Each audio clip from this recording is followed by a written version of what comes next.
Ada kalanya telinga itu bosan mendengarkan nasihat, muak, jemu, letih. Ada kalanya akal itu tidak lagi bisa diajak untuk berpikir, susah, payah, karena sudah terlalu penuh dengan berbagai macam maklumat, informasi, penderitaan dan kesusahan. Tapi Allah memberikan jalan lain untuk supaya nasihat itu sampai ke dalam hati melalui kisah. Maka kata Allah kepada Nabi Muhammad sallallahu alaihi wasallam, faqsusil qasasa, ceritakanlah kisah-kisah itu, la'allahum yatafakkarun, biarkan mereka berfikir, biarkan mereka merenung sejenak.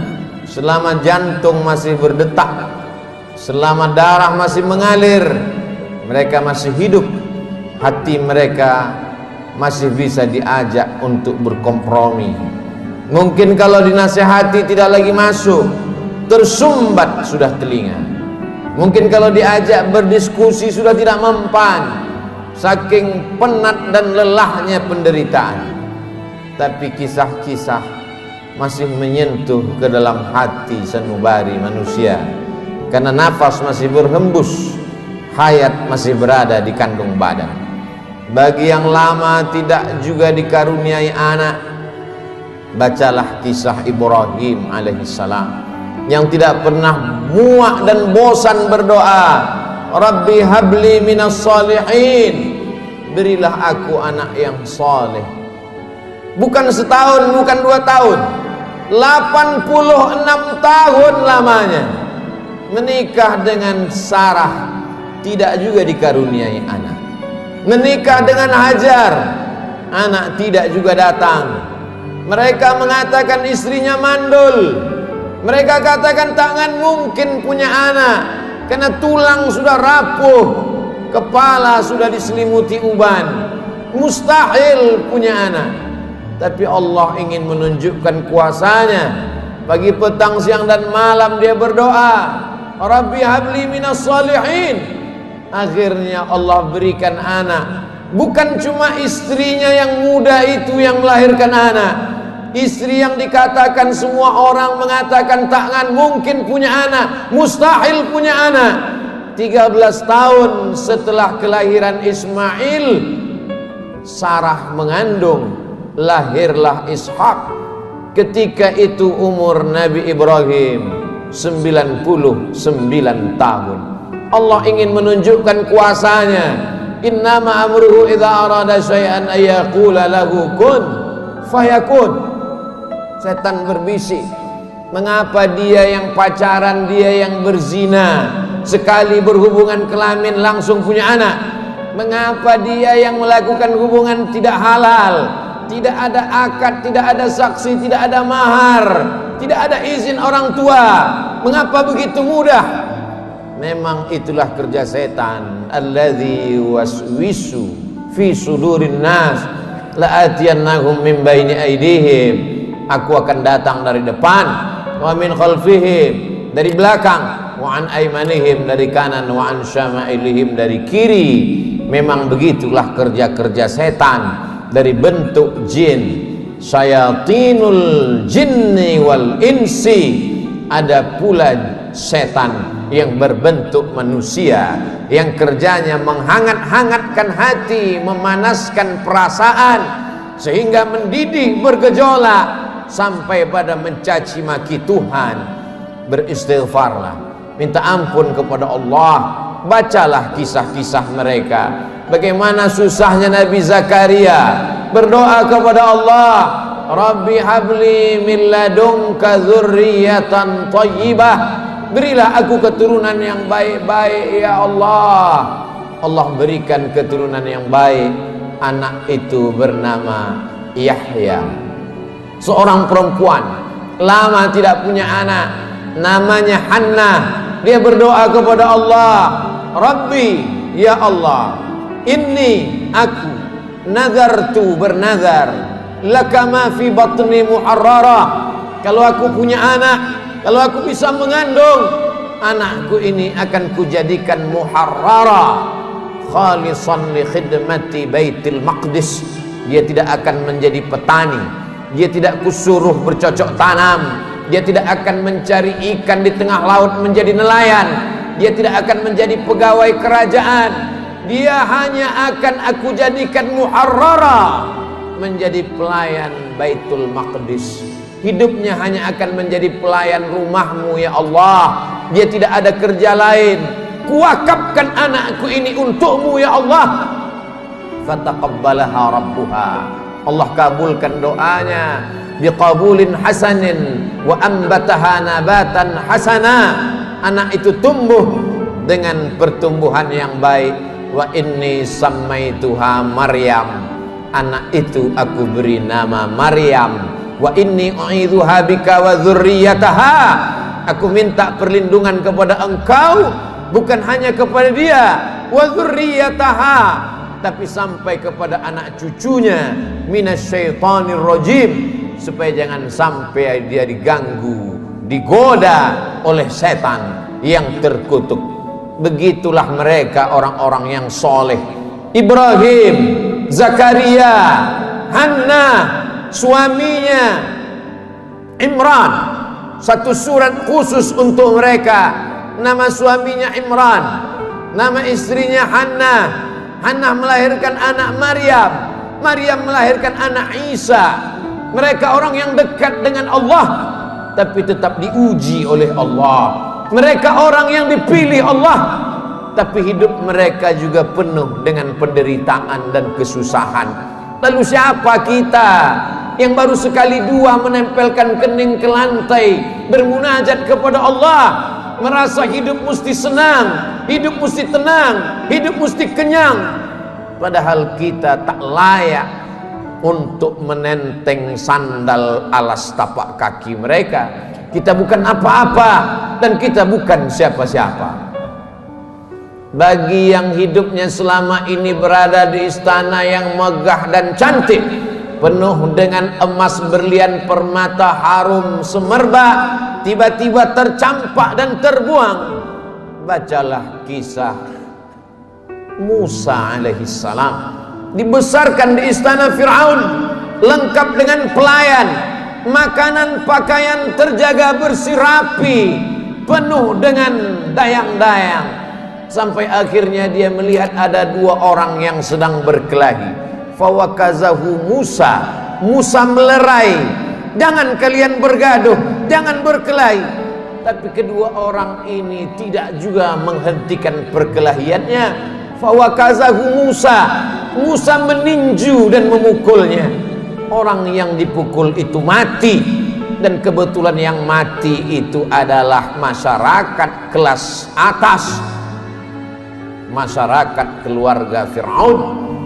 Musa takut, dia pergi bernaung di bawah kayu yang rindang sambil berpikir meninggalkan istana Fir'aun yang megah, gagah, perkasa. Ketika Nabi Muhammad SAW Isra Mi'raj, Nabi melihat dari Burak turun ke bawah. Dia lihat ada pohon yang rindang di tengah gurun pasir. Nabi bertanya kepada Jibril alaihissalam, pohon apa itu Jibril? Jibril menjawab, itulah pohon tempat bernaungnya Musa alaihissalam ketika dia terusir dari istana Fir'aun. Ayah tidak ada, ibu tidak ada, istri tidak punya, anak apalagi, sebatang kara, terbuang jauh dari istana. Satu-satunya berpegang teguh hanya kepada Allah. Orang yang bersama dengan Allah hatinya menjadi ramai walaupun dia di tengah kesunyian. Orang bersama dengan Allah dia bahagia walaupun dia dalam kesusahan dan penderitaan. Orang yang bersama dengan Allah tak pernah putus asa.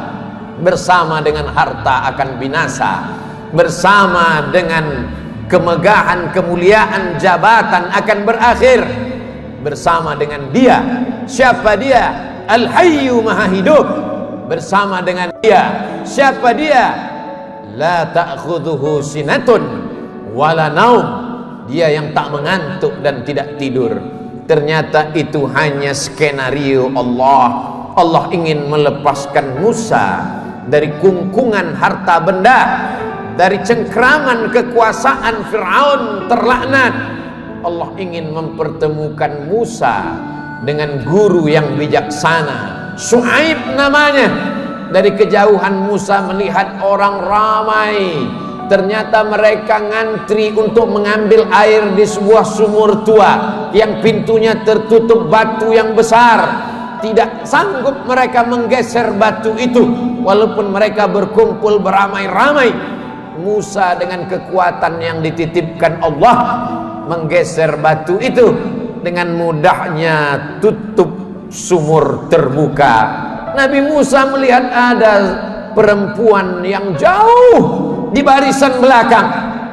Dia panggil perempuan itu untuk mengambil air. Ternyata perempuan itu membalas budi Musa.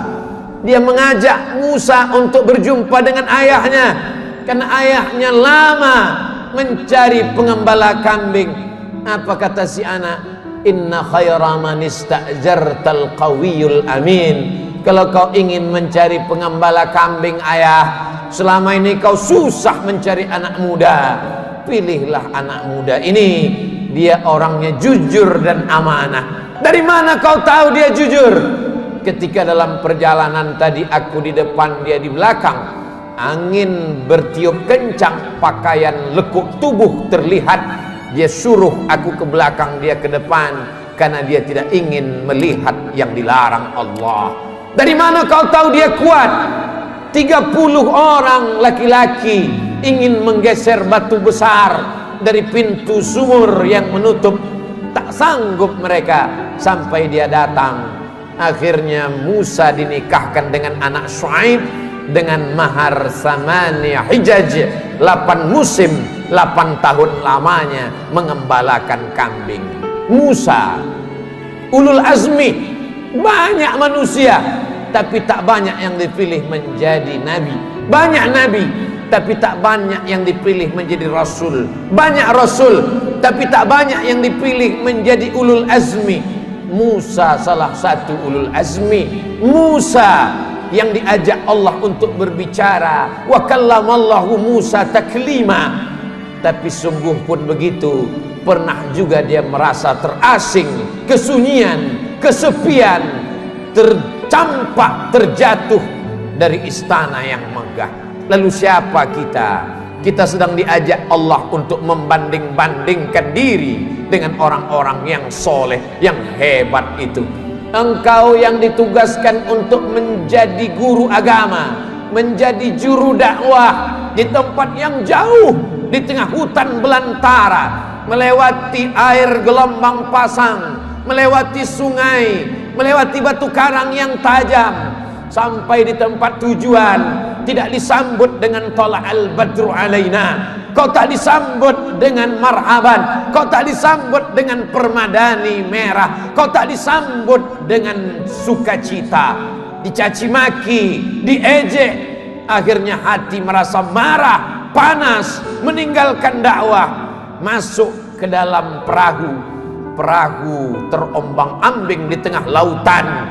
Nampaknya barang-barang mesti dicampakkan, satu persatu barang-barang dibuang ke laut. Namun perahu tetap juga penuh akan tenggelam. Mau tidak mau, suka tidak suka, penumpang mesti diundi. Dan undian itu jatuh ke tanganmu 3 kali. Kalau sudah 3 kali tak ada pilihan, kau mesti dicampakkan ke tengah laut. Mulut ikan nun sudah siap menganga menelan, berada dalam 3 kegelapan. Gelap malam, gelap lautan, gelap perut ikan. Ada kalanya kita merasakan kegelapan, hutang keliling pinggang, satu pun tak ada yang suka. Kawan menjadi lawan, keluarga menjadi musuh. Apa yang dapat kau ucapkan? Itu yang dirasakan oleh Nabi Yunus alaihi salam. Dia hanya berucap dengan mulutnya, la ilaha illa anta subhanaka inni kuntu minaz zalimin. La ilaha illa anta, tiada Tuhan selain engkau, subhanaka, maha suci engkau, aku yang kotor, aku yang hitam, aku yang kelam, aku yang bergelimang dosa. Inni kuntu minaz zalimin, aku sudah zalim, aku sudah aniaya, aku sudah buat dosa. Apa yang dilakukan Allah? Ikan itu memuntahkan isi perutnya. Lalu kemudian Nabi Yunus terdampar di tepi pantai, ditumbuhkan Allah yaktin, labu. Dia makan labu. Hari ini ahli medis, para pakar gizi menganjurkan orang yang sakit untuk memakan buah labu, makanan yang baik untuk penyembuh orang yang dalam keadaan sakit. Ternyata Allah tahu apa yang ada dalam hatimu. Siapakah engkau bila dibandingkan dengan Nabi yang dipilih Allah? Ada kalanya engkau terjatuh, masuk ke dalam lautan. Lautanmu bukan lautan Nabi Yunus, perut ikanmu bukan perut ikan Nabi Yunus, gelapmu bukan gelap Nabi Yunus. Tapi kesulitan-kesulitan hidup yang datang silih berganti, tak ada yang dapat kau lakukan kecuali berkata, la ilaha illa anta subhanaka inni kuntu minaz zalimin.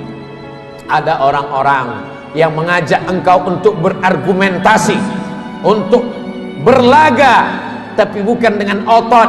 Mereka mengajak engkau berkelahi, berdebat dengan otak. Otakmu cerdas, IQ-mu hebat, IP-mu tinggi, sarjana S1, S2 dan S3, kau akan menang melawan mereka. Mereka bertanya, a anta fa'alta hadza bi alihatina? Kaukah yang sudah menghancurkan berhala-berhala kami? Kaukah yang sudah meluluh lantakkan sembahan-sembahan kami? Dengan ringan dia menjawab, bal fa'alahu kabiruhum hadza. Bukan aku yang menghancurkannya. Yang menghancurkan berhala ini, patung-patung ini adalah patung yang paling besar. Lihat dari lehernya ada kampak. Dialah yang sudah menghancurkan. Ternyata orang-orang yang hebat berargumentasi itu, ketika dia kalah, dia tidak pakai otaknya, tapi yang dia pakai ototnya, yang dia pakai tenaganya, yang dia pakai kekuasaannya, yang dia pakai jabatannya. Kumpulkan semua kayu-kayu, bakar. Mereka membakar Nabi Ibrahim karena kalah berdebat dengan otak. Mereka pakai otot, jabatan, kekuasaan, tenaganya mereka pakai. Bakar, harriquhu, bakar dia. Tidak ada tempat berserah diri kecuali Allah. Nabi Ibrahim hanya meminta, bermohon kepada Allah. Apa yang dikatakan Allah, apa yang dikirimkan Allah. Allah tidak kirim tayran ababil. Allah hanya berkata, ya nar, wahai api, kuni bardan, sejuklah, wasalaman, selamatlah ala Ibrahim. Api itu redup, api itu yang selama ini membakar, menghanguskan, meluluh lantakkan, membinasakan. Tapi kali itu Ibrahim keluar dari api unggun dalam keadaan salaman ala Ibrahim, selamat untuk Ibrahim. Ibrahim kita ucapkan bukan sekedar pemanis bibir di ujung lidah. Ibrahim kita sebut kama sallaita ala Ibrahim wa ala ali Ibrahim, kama barakta ala Ibrahim wa ala ali Ibrahim. Kalau anakmu mati, ternakmu mati, kebunmu kering kerontang, segala penghasilanmu hilang, tak cukup sampai di situ, penyakit pun datang, orang-orang menjauh. Bacalah kisah Nabi Ayub alaihissalam. Adakah Nabi Ayub berkeluh kesah? Adakah Nabi Ayub berkata, aku ini Nabi, kenapa anakku mati? Aku ini Rasul, kenapa ternakku mati? Kenapa kering kerontang? Dia hanya berkata, Rabbi, ya Allah, anni massanyad dur, aku kena penyakit ya Allah, wa anta arhamur rahimin, engkau maha penyayang di antara yang sayang. Tidak ada Nabi Ayub berkata sehatkan aku. Nabi Ayub tak minta sembuhkan aku. Dia hanya berkata, anni massanyad dur, aku kena penyakit ya Allah, wa anta arhamur rahimin, engkau maha penyayang di antara yang sayang. Dia malu meminta kepada Allah, dia malu berkeluh kesah kepada Allah, dia malu malu adalah satu cabang dari iman. Malu kepada manusia biasa, malu kepada malaikat biasa, tapi ini malu berkeluh kesah kepada Allah, malu meminta kepada Allah. Itulah akhlak para nabi. Faqsusil qasasa, ceritakan kisah-kisah itu, la'allahum yatafakkarun, mudah-mudahan mereka berfikir. Kembali kepada Al-Quran, baca Al-Quran, baca terjemah, baca kisahnya, menyejukkan hati, menenangkan jiwa. Barakallahu li wa lakum fil Qur'anil azim, wa nafa'ani wa iyyakum bima fihi minal ayati wadh-dhikril hakim, wa taqabbala minni wa minkum tilawatahu innahu huwal ghafurur rahim.